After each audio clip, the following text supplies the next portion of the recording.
Hey there, and welcome to my messy room. I know you can't see all of it, but it is messy, and I haven't done laundry for 6 days. So, I haven't put up the laundry that I washed 6 days ago. Why do I do this to myself? We'll never know. I have been loving this journal that I kind of talked about in my last video. It's been really hard. One of the difficult things that I turned the page and read this prompt and felt like I was honestly kind of punched in the face. The prompt says, roots of your identity. Create an influence mind map of the people who have had the greatest impact on your self-identity. For each person, note how they've shaped your views of yourself, both positively and negatively. For some reason, I immediately felt emotional just reading this prompt.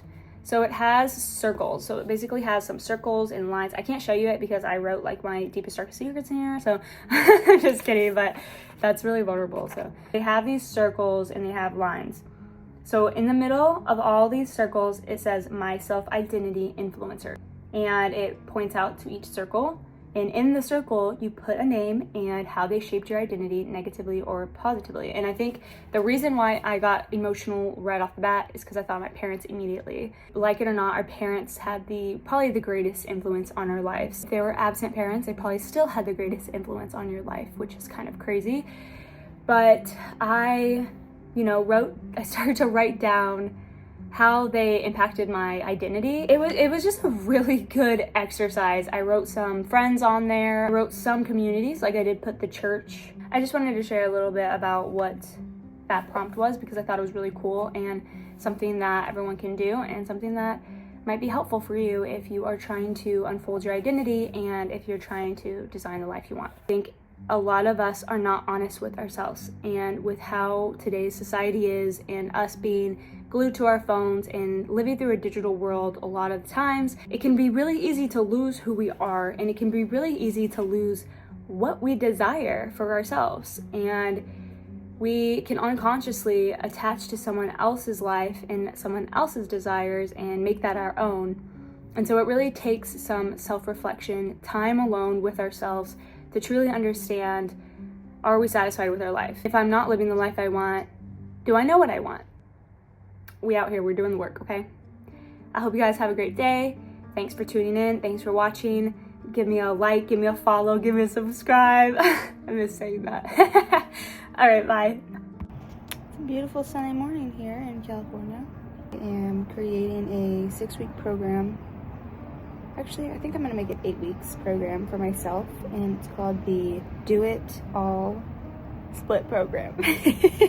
Because I haven't been able to decide what I want to prioritize in my fitness, because I'm kind of just a free roamer. I'm not competing, I'm not competing for anything, just wanting to feel functional and healthy and strong in my body as possible. And also do things that are fun. So calisthenics, I did a 6-week calisthenics program, which took me actually 12 weeks to finish, but it was really hard to do 4 days a week of just upper body for me. So I want to incorporate calisthenics into my programming, but it is hard because calisthenics, when you get into it, you have to just do a lot of boring shit before you can do the cool shit. And the boring shit takes, honestly, up to a year or two. Depending on what level you are already at and your intensity of training, frequency of training, it could take a year to 2 years to actually be able to get the basics down of calisthenics. But I just really want to handstand. I want to be able to handstand and hold it and move my legs and do cool things like that. So that's what I'm going for. I also want to get really stronger at lifting, at least on my squat and my deadlift. I want to get stronger. And then I want to do cardio and HIIT classes. And so that's just a lot of stuff, but I want to do it all. And I found out that doing this type of work really keeps me engaged and it keeps it really fun for me. So, because it feels like I can have a structure, but within that structure, I'm multifaceted. That is the way to go for me, honestly. Hello? I'm working out.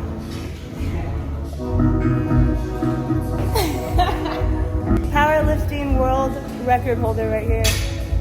Yep. I'm working out with him.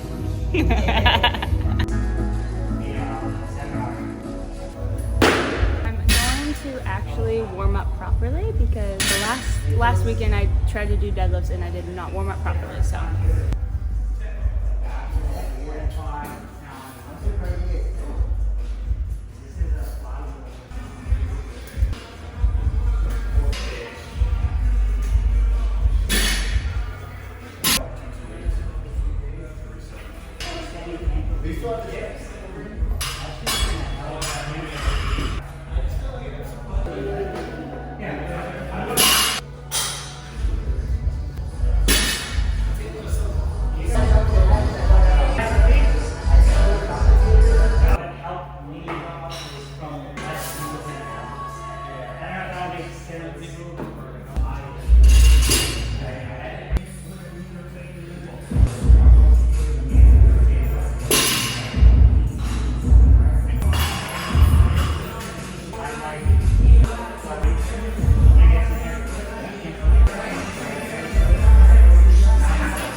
Today because I felt strong. I thought we actually were going to get it, but that's all right. Road to 225.